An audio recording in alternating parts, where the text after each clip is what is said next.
Good day mga kabersatil.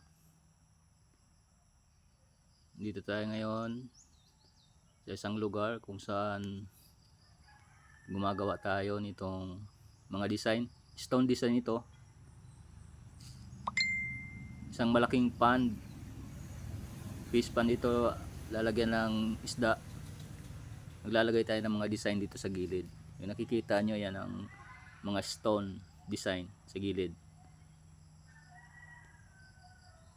At yan namang walkway dyan ay wood design.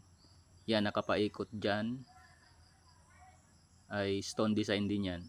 Pero yung nakabakanting yan ay lalagyan ng glass yan. Kaya pag nilagyan na ng isda yan, kitang kita mo yung isda dyan. Ito, gumagawa tayo ng whiskey barrel.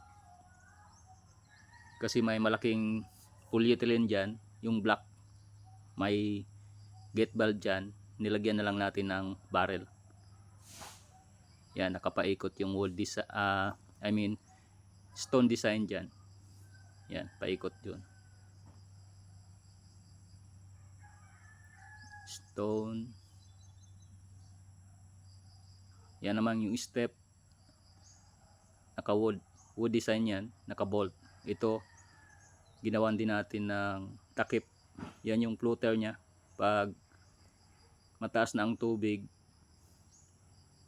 yan sa ilalim yung floater nya. Lagyan natin design, kahoy design din yan. Yan yung texture nya.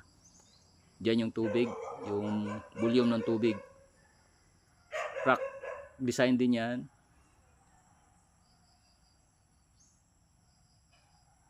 Yan yung whiskey barrel natin, pinapalihaan natin yan dahil magaspang.